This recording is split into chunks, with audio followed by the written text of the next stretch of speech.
Hello दोस्तों और प्रिय बच्चों, हम आशा करते हैं कि आप अच्छे होंगे और ठीक होंगे। आज हम फिर से एक बेहतरीन टॉपिक लेकर के आए हैं जो क्लास 10 और क्लास 12 के लिए काफ़ी ये अच्छा टॉपिक है और इससे कई बार प्रश्न बनते हैं और कई प्रश्न बनते हैं, ऑब्जेक्टिव भी बनते हैं और अति लघु उत्तरीय भी प्रश्न बनते हैं। तो आइए हम आज देखते हैं क्लास 12 और क्लास 10 से, यानी इसमें क्लास 10 में कार्बन कार्बन और उसके यौगिक, यह चैप्टर है। इसमें से कई बार पूछा गया है संयोजकता के बारे में, उसके बारे में पूछा जाता है संयोजकता।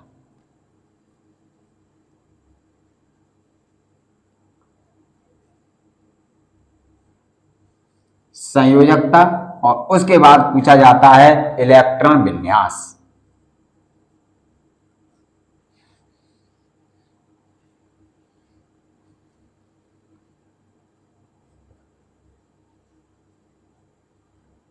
इलेक्ट्रॉन विन्यास। तो आज हम आप लोगों को किसी भी तत्व की संयोजकता और इलेक्ट्रॉन विन्यास निकालने की बहुत ही अच्छी सी आप लोगों को ट्रिक बताएंगे और आप बहुत जल्दी से सीख सकते हो। तो हाँ, यहाँ पर हमने लिख लिया, यानी जैसे हाइड्रोजन, हीलियम, लिथियम और beryllium, boron, carbon, nitrogen, oxygen, fluorine, neon, sodium, magnesium, aluminium, silicon, phosphorus, sulphur, chlorine, organ और पोटेशियम और कैल्शियम। हमने यहाँ 20 आप लोगों को तत्व रखे हैं जिनकी जो परमाणु क्रमांक है वह इनका परमाणु क्रमांक यहाँ पे दे रखा है। जैसे हाइड्रोजन का परमाणु क्रमांक 1, हीलियम का परमाणु क्रमांक 2, इस तरह से ये इनका परमाणु क्रमांक इधर लिखा है। जैसे कैल्शियम का परमाणु क्रमांक 20 है। अब हम इनसे निकालना सबसे पहले देखते हैं ये संयोजकता कैसे निकालते हैं और इलेक्ट्रॉन विन्यास कैसे निकालते हैं। हम इसके बारे में आप लोगों को बताएंगे। तो देखेंगे सबसे पहले हम इसमें देखते हैं, यानी जो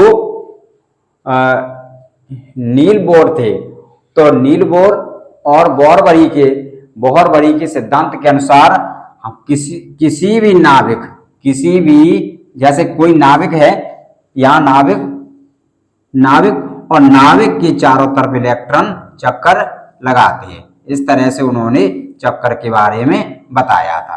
तो उन कक्षाओं को उन्होंने, यानी पहली कक्षा, दूसरी कक्षा, तो यानी जैसे के, एल, एम और एन, इस तरह से उन्होंने कक्षा बताई, या फिर इस तरह 1, 2, 3 या फिर 4।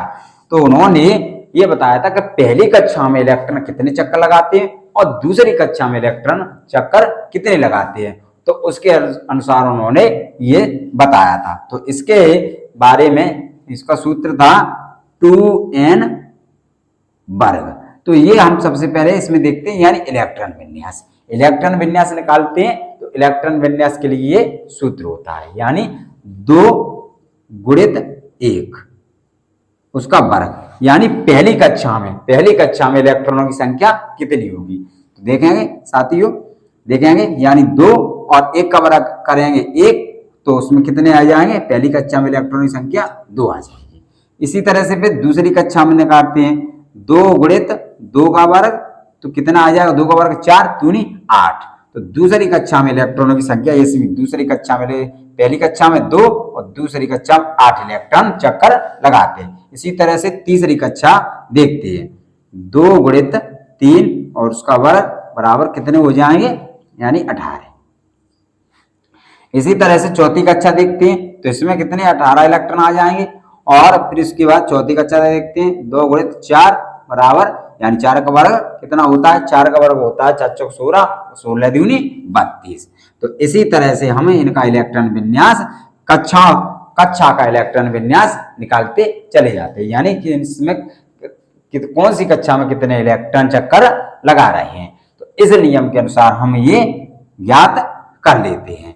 ठीक है, अब हम इसके बाद देखते हैं इनके नियम के अनुसार अब हम देखते हैं यानी संयोजकता निकालना। तो संयोजकता निकालने के लिए आप इसका स्क्रीनशॉट ले लें और इसे आप लोग सीख लेंगे। अब देखते हैं संयोजकता किस तरह से निकालते हैं।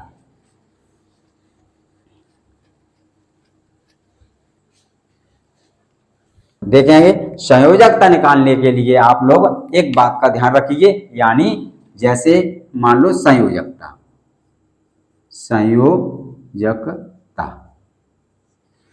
तो देखेंगे यानी संयोजकता निकालने के लिए जिसकी संयोजकता यानी बाहरी कक्षा में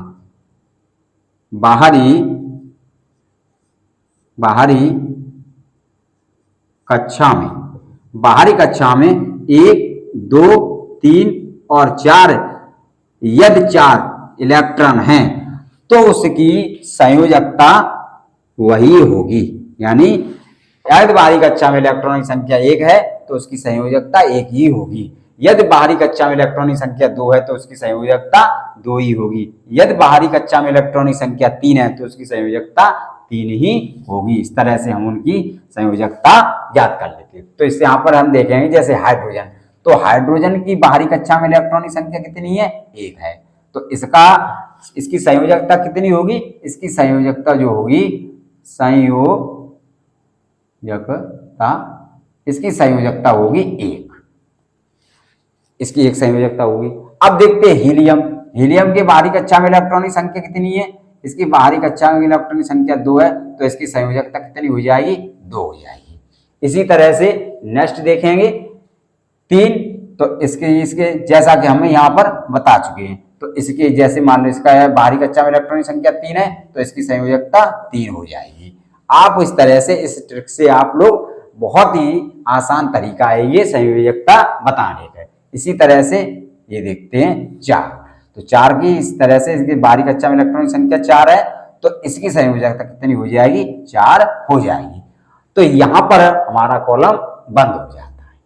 अब हम देखते हैं कि जिनकी कक्षा में इलेक्ट्रॉनों की संख्या 4 से अधिक है, तो उसके लिए हम क्या करते हैं? तो उसके लिए हम करते हैं जिसकी यानी याद रखेंगे 5, 6, 7 और 8। यदि उनकी कक्षा में इलेक्ट्रॉनों की संख्या 5 है, 6 है, तो उनकी कक्षा में उनकी संयोजकता कितनी होगी? तो इसके लिए याद रखेंगे ये फॉर्मूला का 8 - 2, इसको याद रखेंगे, या ये x इस तरह से x 8 - x। तो देखेंगे अब हम देखते हैं इस नियम के अनुसार इसमें कितनी है? 5 है। इसकी यानी जो परमाणु क्रमांक है 5, तो इसमें कितने आएंगे? 2 बाहरी कक्षा में उसी नियम के अनुसार। किसके नियम के अनुसार? KLM, K, L, M और N। तो इसको ध्यान 2, 8, 8 और 2, 8, 8 और 2।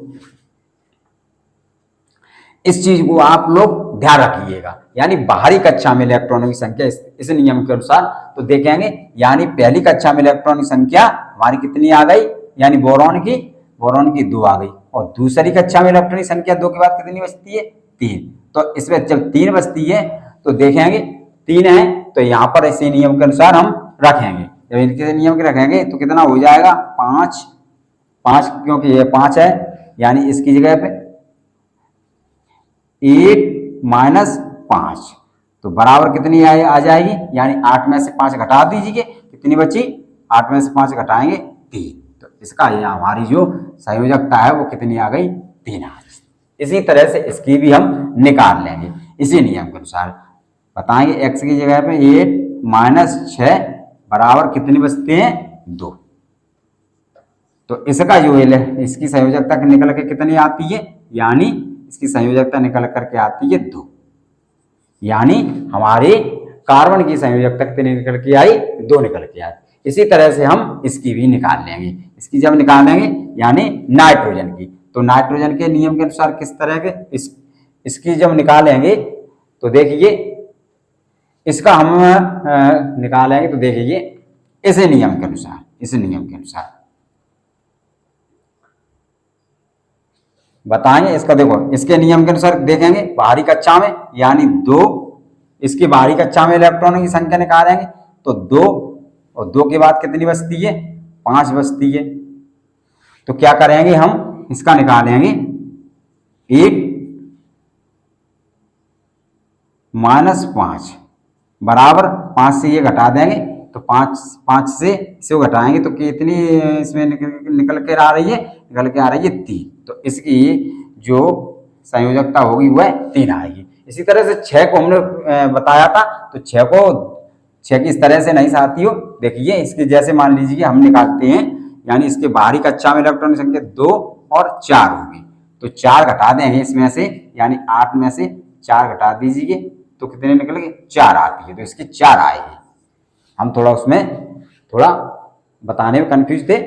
इसी तरह से इसको निकालेंगे, इसके निकालते हैं देखेंगे यानी ऑक्सीजन की जो संयोजकता है यानी देखेंगे ऑक्सीजन के इसमें बाहरी कक्षा में देखेंगे 2 के बाद फिर हमारे बचते हैं कितने, 6 बचते हैं। बाहरी कक्षा में इलेक्ट्रॉन की संख्या कितनी होगी, 6, तो घटा देंगे 8 से 6 घटाएंगे कितने निकल करके आती है, 2। तो इसकी संयोजकता कितनी होगी, 2।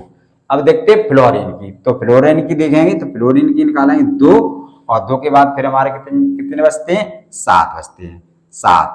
तो हम यहाँ घटाएंगे 8 से 7 घटाएंगे तो कितनी बची, 1। तो इसकी संयोजकता कितनी निकल के आ गई, इसकी निकल के आ गई 1। और इस तरह से हम इसकी निकालते हैं तो इसकी निकालेंगे 2 और 8, 2 और 8।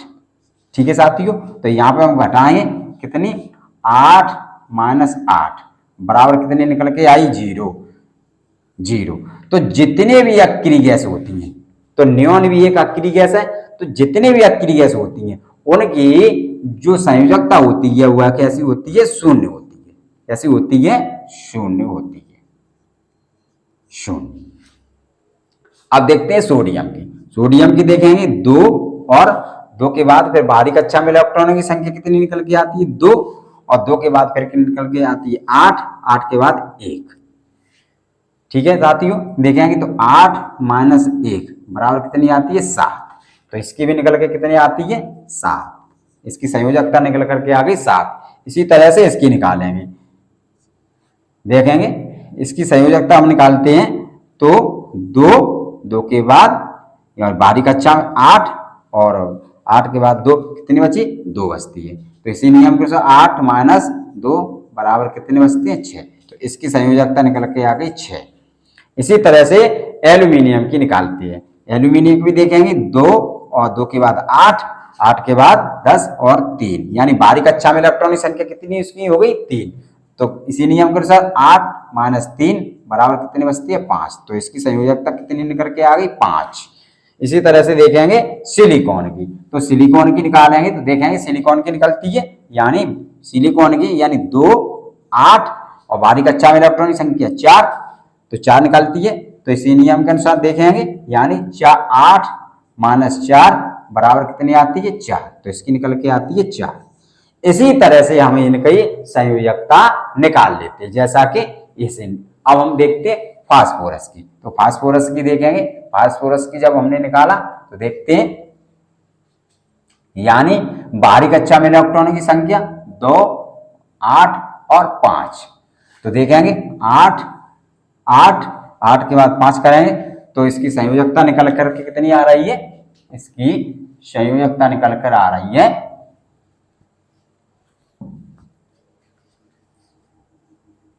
यानी 5 से इसे घटा देंगे तो संयोजकता इसकी निकल के आ रही है 3। इसी तरह से सल्फर की देखेंगे, सल्फर की बाहरी कक्षा में इलेक्ट्रॉनों की संख्या 2 और 8 और 8 के बाद यानी 6। तो देखेंगे 8 माइनस 6 बराबर कितनी आती है, 2। तो इसकी आती है 2। अब देखते हैं क्लोरीन की, क्लोरीन का परमाणु क्रमांक कितना होता है, 17 होता है। तो देखेंगे 2, 8 और 7, बाहरी कक्षा में इलेक्ट्रॉन की संख्या 7, देखेंगे घटाएंगे 8 माइनस 7 बराबर कितनी आती है, 1 आती है। तो इसकी संयोजकता कितनी होगी, 1 होगी। इसी तरह से ऑर्गन, ऑर्गन भी एक अक्रिय गैस है। अब हम अक्रिय गैस के बारे में देख लेंगे। देखो यहाँ पर अक्रिय गैस की शून्य आई है, तो यहाँ पर भी शून्य आना चाहिए। देखेंगे बाहरी कक्षा में इलेक्ट्रॉन 2 और 8 और 8 देखेंगे, तो 8 माइनस 8 बराबर कितनी हुई? शून्य। जैसा कि हम ये भी अक्रिय गैस है और नियोन भी अक्रिय गैस है, तो इसकी भी संख्या कितनी आ गई? शून्य। और जितनी भी अक्रिय गैस होती हैं उनकी ये संख्या कैसी होती है? शून्य होती है। नेक्स्ट देखेंगे किसकी? पोटेशियम की। तो पोटेशियम की देखेंगे 2, 8 और 1। बाहरी कक्षा में इलेक्ट्रॉनों की संख्या कितनी हो गई? 1 हो गई। तो इसका संयोजकता कितनी होगी? 8 माइनस 1 बराबर कितनी होगी? 7 होगी। इसी तरह से इसकी देखते हैं। इसकी देखेंगे तो देखो बाहरी कक्षा में इलेक्ट्रॉन संख्या 2 और 8 और 2। तो संयोजकता देखेंगे यानी 2 माइनस 8 बराबर कितनी आती है? 6। तो इसकी संयोजकता निकल के आ गई, इसकी यानी 7 आती है और इसकी आती है 6। तो इस तरह से हम इस ट्रिक के माध्यम से ये आज हमने ये कार्बन और उसके यौगिक से आज हमने संयोजकताओं के बारे में निकाल करके बताया। और ये हाई स्कूल में ये इस चैप्टर में ये दिया गया है, कार्बन और उसके यौगिक में इस तरह का जो संयोजकता है वो पूछी जाती है। तो उस टॉपिक को लेकर के मैंने ये आप लोगों को ये आज सिखाया है। तो आप इसे जरूर सीखें, 2-4 बार वीडियो के देखें और अपने साथियों को जरूर शेयर किया करें, जिससे अपने तुम्हारे साथी हैं उनको भी इसका फायदा हो सके। और आप हमारे वीडियो को लास्ट तक देखा करें, जिससे आप लोगों को पूरी नॉलेज हो सके। तो प्रिय छात्रों और प्रिय भाइयों, यदि आप लोगों को हमारा वीडियो अच्छा लगा हो तो हमारे चैनल को सब्सक्राइब करें, लाइक करें और कमेंट करें। थैंक यू, धन्यवाद।